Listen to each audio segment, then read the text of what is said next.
Oh, look, everybody, another opportunity for me to do another spiritual philosophy and makeup tutorial combo. Because qualified, all you're doing is wearing heavy makeup with heavy filters, regurgitating stuff that's all over the internet. She must not follow me because that's generally not what I do. And oh, of course, it sounds harsh, but you want people to take you seriously, right? Well, today we're going to do a makeup tutorial and talk about judgment, judging self and judging others, and also jokes on her. I don't even take myself seriously. Let's do a brightly colored Easter look, shall we? So what we're going to do is this color and then this color and this color. So here's the thing. You've probably already heard me talk about how fear, shame, and resistance are the unholy trinity that holds us back from our highest and best good. And judgment lives in the shame category because when we are judging ourselves or others, we are shaming self and others. And shame is just the lack of self love. Shaming is the lack of love for others. See all that makeup down there? This is why we don't do the makeup down here before we're done with the eyes, so you don't have to redo anything. Yay! So I kind of lied. I did both of these colors, and I'm doing them in a gradient, and now I'm going to pop in this really, really, really bright pink, which I've never used before. So the way that you stop giving power away to people who are judging you, especially if you are rejection sensitive and ADHD, is you practice self love and loving yourself exactly as you are. And in that practice, it becomes less and less important, so to speak, what other people think of you and how they're judging you. And smushing, not brushing, smushing. Oh, we let the cats do whatever they want because they're in charge. It is the law. Here's where it gets really interesting. So, in order for you to stop judging other people, the treatment is the same. You start practicing self acceptance and self love because the only thing that makes an individual capable of negatively judging somebody else is that they have negative judgments and shame within self. See how I'm doing the tear shape again, like we saw in my smoky eye tutorial? That's because we're pulling everything out and up. And here's the thing, tap, is that no matter what you look like, no matter what you wear, no matter where you go, there are always going to be people who decide that you're not qualified to do whatever it is that you are doing. Um, and it has nothing to do with you. It has to do with their own personal insecurities or judgments, quite possibly based in how they were raised, which leads me to most of the rules and ideas we have about what qualifies someone to do something. They're all balderdash, right? And they're all superficial. Kiki agrees. Like one of my favorite memes, oh, she doesn't act like a healer. And then the universe responds, I'm not looking for actors.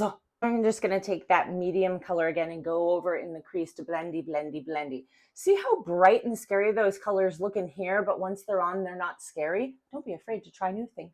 So in a nutshell, don't be afraid to be you in everything that you do, because that's going to make you the most comfortable as long as you're not giving any power away to the people who have enough shame or hatred or self-judgment in their heart to project that onto you. You don't have to take it on.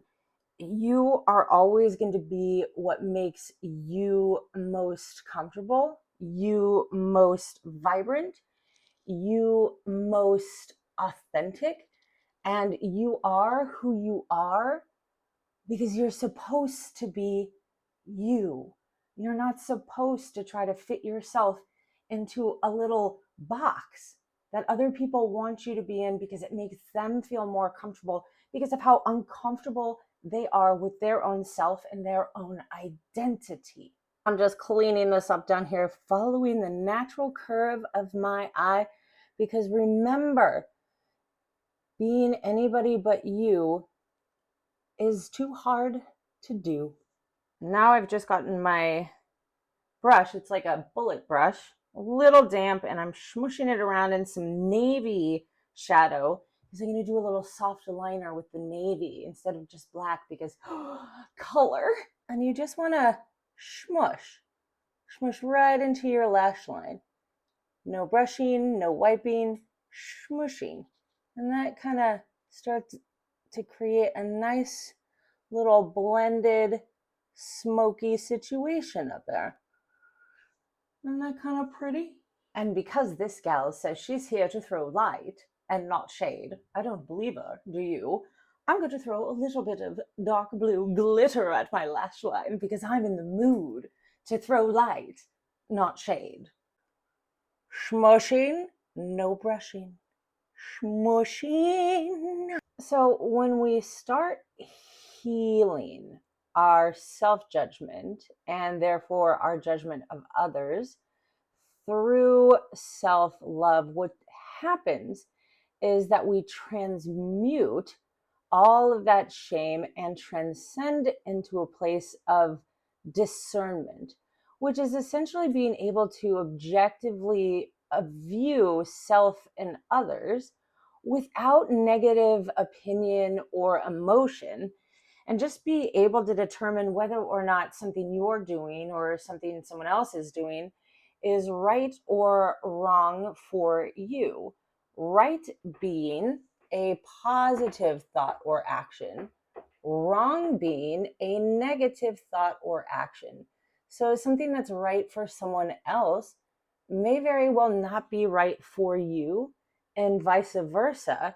But it's really hard to see that until we're in discernment and out of egoic judgment.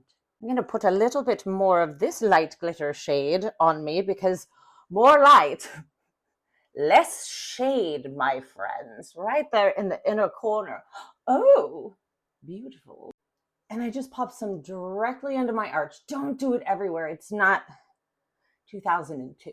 So one of the most important things that you can do when you are detoxifying from judgment, especially misogynistic judgments like we saw this girl have, is going back, and I did say that, I'll say it again, it was misogynistic. Okay. It's important for you to go back into your past to see where you got these judgments from, because they probably were just passed down to you. Like misogynistic judgments, like women wearing makeup or pants or speaking out loud or voting. These are misogynistic judgments that have been passed down for generations, right? And they're probably not even your judgments or opinions. You just absorbed them. So we heal self-judgment with self-love, and we heal the judgment of others with self-love. But that starts with your willingness to see where you are judging people in the world. And remember, every time you stop judging yourself or others, a fairy gets its wings. Not really, but it does contribute to the world being a better place and you feeling a whole lot better.